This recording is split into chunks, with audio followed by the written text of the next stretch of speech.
안녕하십니까. 뉴욕일보 뉴스포커스입니다.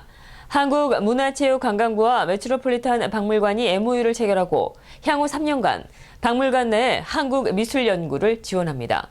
한국문화체육관광부와 메트로폴리탄 박물관은 10일 메트로폴리탄 박물관에서 한국 미술과 문화 분야의 장기 협력 체계를 구축하는 MOU를 체결했습니다.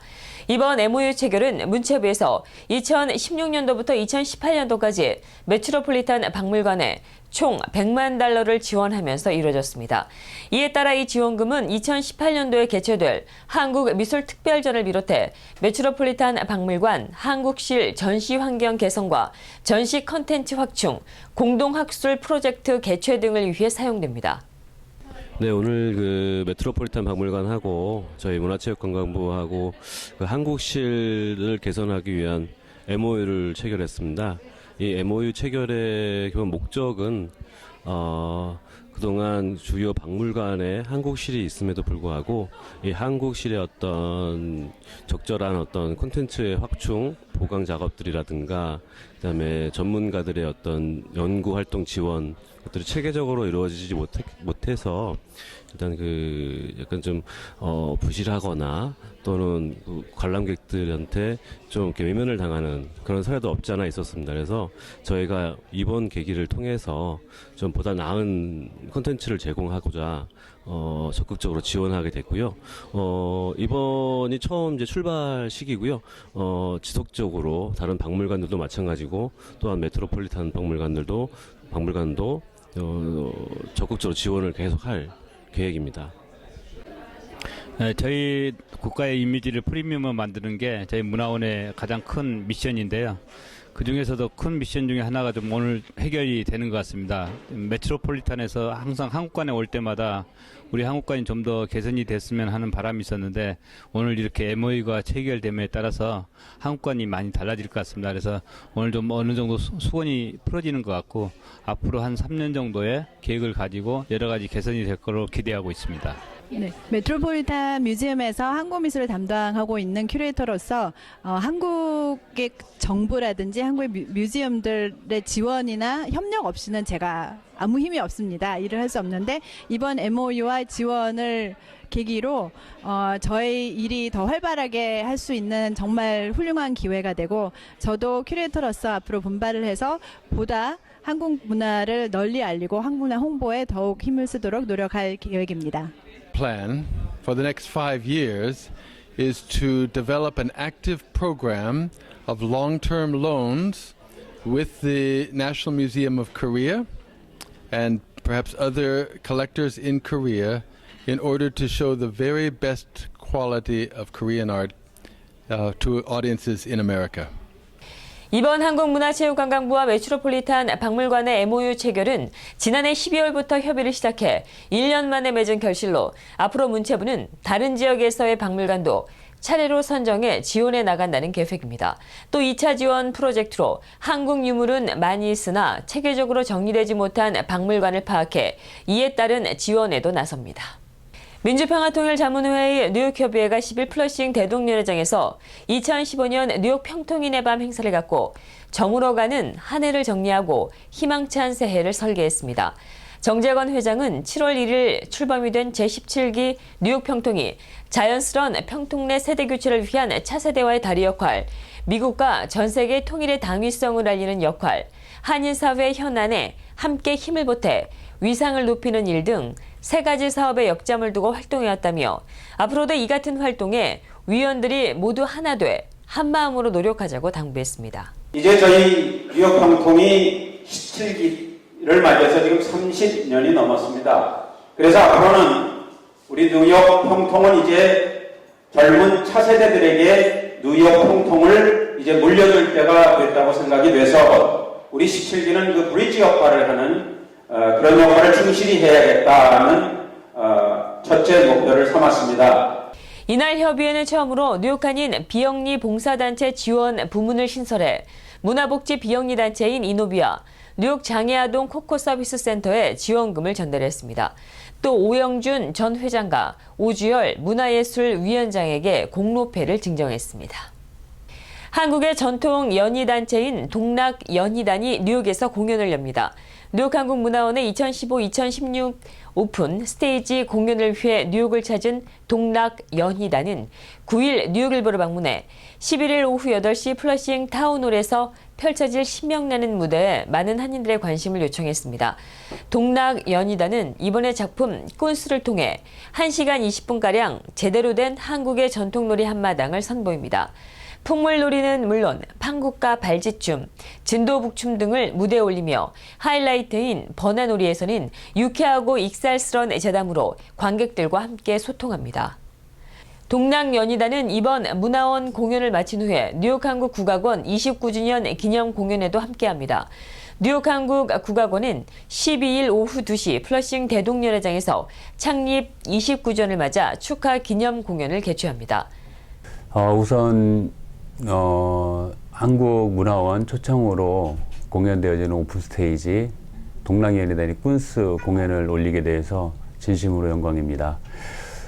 저희 이번 공연에는 한국 전통 연희를 중심으로 뉴욕의 그 타운홀에서 1시간 20분 분량으로 저희가 공연을 올리게 되었습니다.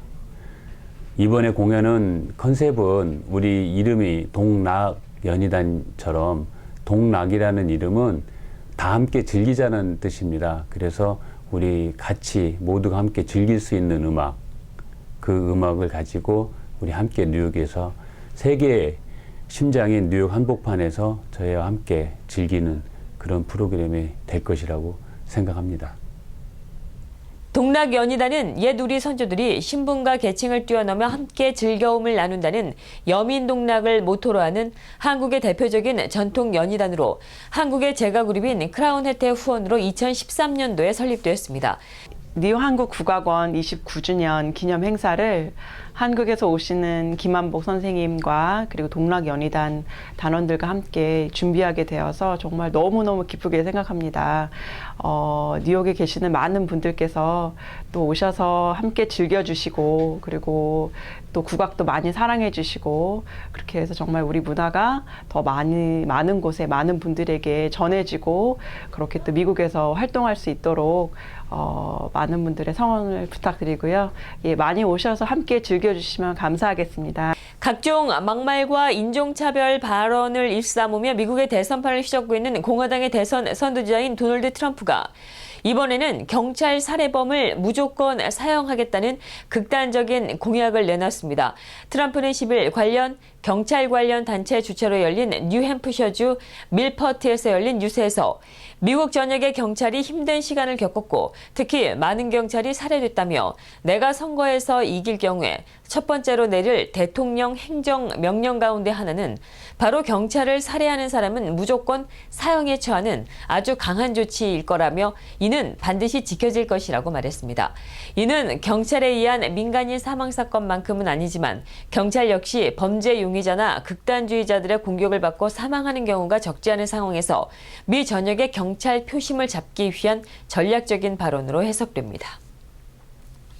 한편 공화당 지도부는 현재 지지도 1위를 달리고 있는 도널드 트럼프가 최종적으로 공화당 대선 후보에 지명되는 것을 막으려 한다고 워싱턴 포스트가 보도했습니다. 도널드 트럼프는 가장 유력한 공화당의 대선 주자이지만 막말과 기행을 일삼아 히스패닉과 무슬림 표를 이탈시키고 있으며 최근에는 모든 무슬림의 입국을 금지해야 한다고 말해 민주당은 물론 공화당 내에서도 거센 비판을 받고 있습니다. 이에 공화당은 트럼프가 후보로 지명되더라도 대선에서 민주당 대선 후보를 이기지 못할 것에 대해 우려하고 있습니다. 워싱턴 포스트에 따르면 지난 7일 라인스 프리버스 공화당 전국위원회 위원장이 주최한 만찬에서 모인 공화당의 유력 인사 20여 명은 트럼프의 돌풍을 걱정하며 중재 전당대회를 준비할 것을 논의하는 것으로 알려졌습니다. 중재 전당대회는 예비선거에서 어느 후보도 대의원의 과반수를 확보하지 못하는 상황을 말하며 이 경우에 당내에서 다시 후보를 선출하게 됩니다. 계속해서 12월 11일 미 주요 일간지 소식 전하겠습니다. 뉴욕타임즈는 A3면에 대한민국의 소식을 게재했습니다. 11월 14일 박근혜 정부 반대 시위를 주도한 이후에 조계사에 대피 중이었던 전국민주노동조합 총연맹의 리더 한상균 씨가 24시간의 고립된 끝에 화요일 당국에 굴복했다는 소식을 보도하고 있습니다. 11월 14일 박근혜 정부 반대 시위에는 쇠파이프 등을 가진 수천 명의 노동자들이 집결을 했고 경찰은 물대포와 최루탄 가스를 쏘아 대치하는 동안에 수십 명의 사람들이 상해를 입었다고 전하고 있습니다. 한상균 씨는 조계사를 떠나기 전에 뉴스 컨퍼런스에서 자신은 살인자도 아니고 부도덕적인 범죄를 저지르지도 않았고 강도나 폭력적인 폭동을 선동하는 사람도 아니라며 자동차 공장에서 일하는 해고된 노동자일 뿐이라고 말했습니다. 또 오늘 체포되는 것은 피할 수는 없지만 우리는 계속해서 이번에 부당한 정부의 진짜 얼굴을 폭로하기 위해서 싸울 것이라고 밝혔습니다. 대한민국의 수십 년 동안의 군사 독재 정권 시절 사원과 교회는 종종 학생과 노동운동가들을 포함한 정치적인 반체제 인사들에게 피난처를 제공해왔습니다. 11월에 진행된 반대 시위는 박근혜 정부의 새로운 노동법안을 반대하기 위한 것으로 새로운 노동법은 대형 회사들이 노동자를 해고하기 쉬운 것이라고 진보 성향 비평가와 노동자 조합은 반대했습니다. 박근혜 정부는 새로운 노동법은 대한민국을 더 경쟁력 있게 만든다고 밝히며 시위대를 불법, 폭력 집회로 규정하고 11월 집회를 이슬람 국가의 저항 세력에 비유한 바 있습니다. 이날 68세 농민은 경찰의 물대포에 맞아 혼수 상태에 있는 것으로 알려졌습니다. 계속해서 뉴욕타임즈 소식 이어집니다. 뉴욕타임즈는 A36면에 퀸즈 플러싱에 있는 몇몇 나이트클럽이 뉴욕 경찰과 퀸즈 지역 변호사 사무실의 조사를 받고 있다고 밝히고 있습니다.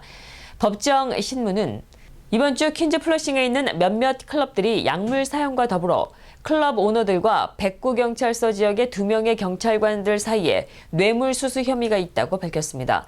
플러싱을 대표하는 민주당의 롱김 뉴욕주 하원 의원은 이번 일은 전체 커뮤니티에 충격적이라며 과거의 이 지역의 불만은 주로 소음과 같은 삶의 질이 이슈였다며 이곳에서 불법적인 일이 발생하는지는 몰랐다고 말했습니다. 또 가라오케 대부분은 다른 분야와 같이 합법적인 비즈니스로 문제가 없었다는 입장을 밝혔습니다. 이번 조사는 최근 몇 년 동안 플러싱의 몇몇 지역에서 확산되고 있는 가라오케 클럽에 대한 새로운 주목이고 주변 거주자들 사이에서 걱정을 불러일으키고 있다고 뉴욕타임즈는 보도했습니다. 플러싱의 토비앤 스타비스키 뉴욕주 상원의원은 1년 전에 한 시민단체가 한 가라오케 클럽의 약물 사용에 대해 언급한 후 불법적인 일의 가능성에 대해서 주의해왔고 백구경찰서 지역에 대한 우려를 전하며 문제가 있을 때마다 철저히 조사할 필요가 있다고 언급했습니다. 법정신문에는 많은 가라오케 클럽의 이름이 거론됐고 147가와 38 노던 블루버드에 있는 클럽 JJNY는 케타민, 마리화나를 포함한 약물을 사용한 것으로 알려졌습니다. 다음은 데일리 뉴스 전해드리겠습니다. 데일리 뉴스는 8면에 도널드 트럼프의 발언이 KKK와 나치와 같은 증오단체에서 새로운 활기를 불어넣고 있다고 보도했습니다.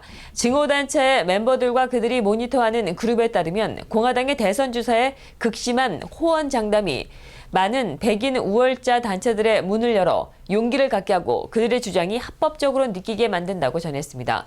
트럼프의 무슬림 미국 입국 반대 제안에 따라 KKK 그룹과 인사들은 그동안 묵혀두었던 그들의 주장을 정치적인 대화로 확대하기 위한 노력을 하고 있다고 보도했습니다. 사기 저하가 되는 것이 가장 큰 적이었으나 트럼프가 지금 이것에 도전을 주고 있으며 트럼프는 반란을 부추기고 있고 이것은 사라지지 않을 것 같다며 백인 우월 그룹 스톰 프런트의 돈 블랙은 밝혔습니다. 또한 트럼프의 발언은 그의 웹사이트에 엄청난 양의 방문자 수를 기록하고 있어 서버를 업그레이드하는 것을 고려하고 있다고 덧붙였습니다. 또한 네오나치 웹사이트 더 데일리 스토머의 30세 발행인인 앤드류 앵글리는 도널드 트럼프 만세, 그는 궁극적인 구원자라고 지난주에 트럼프의 반이슬람 계획에 찬성했습니다. 남부빈곤정책센터의 디렉터 하이디 베를리히는 트럼프는 많은 부분에서 백일 우월주의자와 다름이 없으며 미국의 정치 시스템 증오를 앞세워 위협하고 있다고 밝혔습니다. 한편 트럼프는 어느 특정 백인 우월자 그룹을 지지하는 것을 몇 차례 거부했지만 지난 목요일 이에 대한 인터뷰 요청에 트럼프 캠프의 대변인은 묵묵부답이었다고 데일리 뉴스는 전했습니다. 이어지는 신문은 뉴욕포스트입니다. 뉴욕포스트는 3면에 퀸즈 아스토리아 21 애비뉴에서 파티마 푸드마트를 운영하고 있는 무슬림 오너가 지난 목요일 무슬림을 죽이겠다고 외치며 매장에 뛰어든 사람에게 공격을 받았고 수많은 반무슬림 범죄가 뉴욕 경찰 조사 중에 있다고 보도했습니다. 피해자 샤카 헤이크는 용의자는 토요일 상점으로 들어와 포스트지 일면에 게재된 샌 버나디노 테러 사건을 보며 무슬림을 죽이겠다고 외치고 헤이크 씨의 머리를 여러 차례 가격해 바닥에 쓰러졌다고 말했습니다. 2명의 고객이 911에 신고한 끝에 헤이크는 마운트 사이나이 병원에 옮겨져 치료를 받았습니다. 조사 결과 용의자는 52살의 기혼 남성이며 4명의 자녀를 둔 파이로 콜바니노로 폭행죄로 기소됐으며 경찰은 이것이 중어범죄인지 조사 중이라고 밝혔습니다. 또한 지난 화요일 밤 9시 40분 웨스턴 34가 위치한 솔트앤페퍼 식당에서 29살의 로버트 무리노는 34살의 종업원 타이르 마후드에게 무슬림이라고 욕한 뒤 폭행했다고 경찰은 밝혔으며 지난 수요일 브루클린 베이리지에서는 오후 4시 5분경 버스 정류장에서 버스를 기다리던 21살 에즈라 압델라피즈는 한 남자가 다가와 미국이 쓰레기를 치울 때까지 기다릴 수 없다며 그녀의 다리를 걷어차는 사건이 발생했다고 보도했습니다.